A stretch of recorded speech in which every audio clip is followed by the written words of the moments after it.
Students, welcome to my YouTube channel Vilas Kotwal. So student, जैसे आप देख सकते हैं कि अभी एक ना ऑर्डर जो है वो फ्लोट हो रहा है पूरे हर स्टडी ग्रुप में रिगार्डिंग की एज रिलैक्सेशन, जो कि मेरे पास भी है। यहाँ पर एज रिलैक्सेशन की बात करी है, उसमें ही दिखाया गया है कि मतलब जैसे under secretary to the government of India ने चीफ सेक्रेटरी हमारे जम्मू कश्मीर जी के जो अतुल डुल्लू जी हैं, उनको बोला है कि जो स्टूडेंट्स डिमांड कर रहे हैं उसके ऊपर देखा जाए और 4 साल की जो रिलैक्सेशन है इसके ऊपर कोई डिसीजन दिया जाए। मतलब उन्होंने बोला कि 4 साल की जो रिलैक्सेशन है उसके ऊपर थोड़ा सा अपना व्यू देख के कोई डिसीजन दिया जाए। तो पहली बात तो ये फाइनल डिसीजन अभी नहीं आया है, एक चीज़ बताना चाहूँगा। और जो स्टूडेंट्स ने बड़े लंबे अरसे से एक नाराज़गी जताई थी कि एज रिलैक्सेशन को लेके, तो कहीं ना कहीं उसमें एक बच्चों के लिए एक रिलीफ पॉइंट भी है यहाँ पर एस्पिरेंट्स के लिए।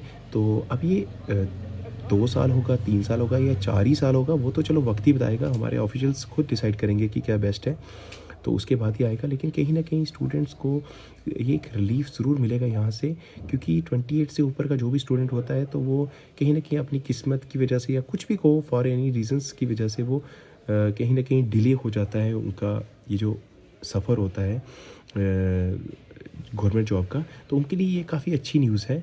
तो वही मैं आपको बताना चाहूँगा। और इसमें अब होगा क्या कि जैसे अब अगर ये ऑर्डर ऑफिशियल जैसे ही आ जाता है तो इसमें क्या होता है कि विंडो ओपन हो जाएगी हमारे JKPSI की।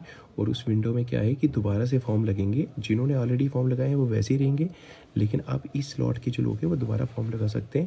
लेकिन उसमें एक बेनिफिट की बात ये भी है कि 28 से कोई छोटी एज का है और वो पहले फॉर्म नहीं लगा पाया था, अब वो दोबारा फॉर्म लगा सकता है। It means for any reasons अगर कोई पहले फॉर्म नहीं भर पाया है तो उसके पास भी एक अपॉर्चुनिटी, वो दोबारा इस फॉर्म को भर सकता है। तो ये एक अच्छी न्यूज़ है एस्पिरेंट्स के लिए भी।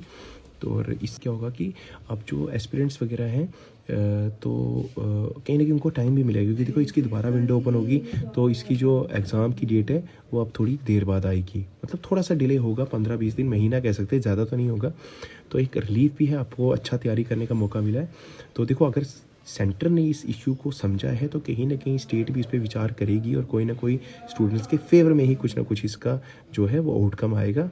तो एक अच्छी खुशखबरी है। लेकिन अब क्या होगा वो तो चीफ सेक्रेटरी जी के ऊपर है, वो खुद डिसीजन लेगी और आपको JKSSB के थ्रू किसी ना किसी ऑर्डर में पता लग ही जाएगा कि एज रिलैक्सेशन को लेके इनकी क्या फाइनल कॉल है।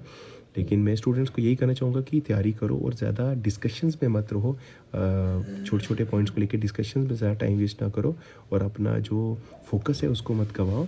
और एक चीज़ और कहना चाहूँगा, जैसे मैंने आपको पहले बताया कि इस चैनल के माध्यम से बताया कि टेलीग्राम एक चैनल है हमारा जिसमें हम फ्री ऑफ कॉस्ट में टेस्ट ले रहे हैं। पिछले 7-8 महीने से टेस्ट ले रहे हैं JKPSI को लेके, हर वीक उसमें टेस्ट होते हैं।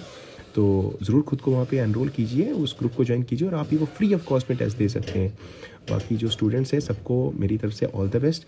और एक ही चीज़ कहूँगा, ज़्यादा र्यूमर्स में भी नहीं रहना है एग्ज़ाम्स को लेके कि एग्ज़ाम अभी 4 महीने बाद होगा या ये होगा। कोई किसी को नहीं पता होता unless and until order comes. और ऑर्डर की एक खास बात ये, JKSSB जब भी ऑर्डर निकलता है तो 20-25 एक महीने के अंदर एग्ज़ाम होता है। So don't wait for that time कि एग्ज़ाम की डेट निकलेगी तो तैयारी शुरू करेंगे, देन आपके पास टाइम होगा सिर्फ रिविजन करने का। So prepare accordingly and all the best. और इसी तरीके से अपडेट्स अगर आपको जैसे चाहिए तो आप उस टेलीग्राम चैनल को ज्वाइन करो, उसमें अपडेट्स भी आपको एग्ज़ाम को लेके जो भी गाइडेंस वगैरह भी चाहिए वो भी आपको मिलती रहेगी उसमें। And thank you so much. So all the best to all the aspirants.